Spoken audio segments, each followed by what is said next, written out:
क्योंकि हम सब के टॉप ऑफ द माइंड में यही है इस हफ्ते कि क्रेडिट पॉलिसी में रेट हाइक नहीं हुई तो क्यों नहीं हुई और उसका मतलब क्या है। तो आज हमारे ऑन द शो में जिसमें हम चर्चा करने वाले उसमें बहुत ही सिंपल है कि पहला तो इशू ये है कि जो बोल्ड फैसला आरबीआई गवर्नर साहब ने लिया है इस फैसले का मतलब क्या है। दूसरा कि हमारे जो इकोनॉमी के इंडिकेटर्स हैं वो क्या कहानी कह रहे हैं, उन पे भी हम जरूर चर्चा करें क्योंकि वो भी एक डिफरेंट पैराडाइम पे चलते हुए दिख रहे हैं। और तीसरा है कि बाजार क्यों हैरान है, इस पे तो सेलिब्रेशन होना चाहिए था, बाजार में एक ज़बरदस्त तेज़ी बननी चाहिए थी, लेकिन वो तेज़ी गायब थी। क्यों गायब थी इसको भी समझने की कोशिश करेंगे। हमारे साथ जो मेहमान है आज इस चर्चा में शामिल होने के लिए, उनसे मैं आपका परिचय कराता हूँ। डी.के. जोशी सर हमारे साथ हैं, क्रिसिल के चीफ इकोनॉमिस्ट हैं और पूरा अंदर की खबर इनसे समझेंगे क्यों हुआ ऐसा, आरबीआई ने ऐसा क्यों फैसला लिया। इसके साथ ही निरंजन हिरनदानी जी हमारे साथ हैं, हिरनदानी ग्रुप के मैनेजिंग डायरेक्टर और चेयरमैन हैं, रियल एस्टेट के बहुत बड़े प्लेयर हैं, तो उनसे समझेंगे कि इस रेट हाइक न होने का क्या फ़र्क पड़ेगा।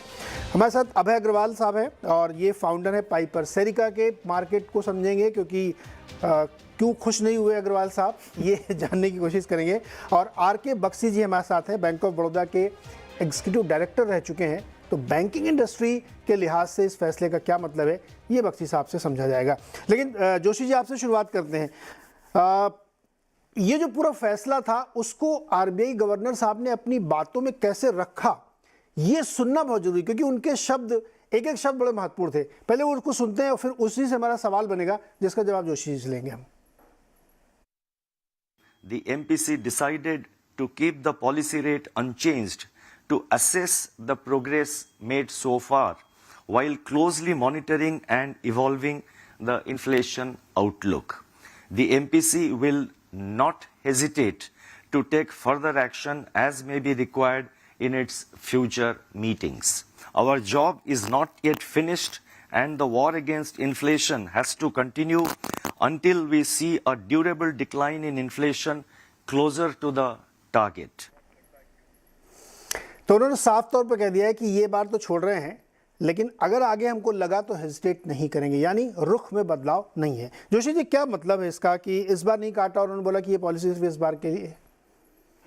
देखिए, एक तो ये उन्होंने जब रेट में कोई तब्दीली नहीं की, पर साथ साथ उन्होंने एक जो स्टांस होता है ना वो भी बड़ा जरूरी होता है। स्टांस में उन्होंने कहा है कि विड्रॉल ऑफ अकोमोडेशन, इसका मतलब यह है कि अगर आवश्यकता पड़ी तो आगे चल के वे रेट हाइक भी हो सकता है और उनके पास अभी भी लिक्विडिटी का टूल है। आई मीन लिक्विडिटी टाइट करके भी रेट ऊपर की तरफ जाते हैं। तो एक तरह से उन्होंने कहा है कि हम थोड़ा सा हम के अब देखना चाहते हैं कि ये जो हमने रेट हाइक कितने पिछले साल किया है उसका कितना असर ग्रोथ और इन्फ्लेशन पे पड़ता है। अगर हमें इन्फ्लेशन का रिस्क बढ़ता हुआ दिखाई देगा तो हम दोबारा हेजिटेट नहीं करेंगे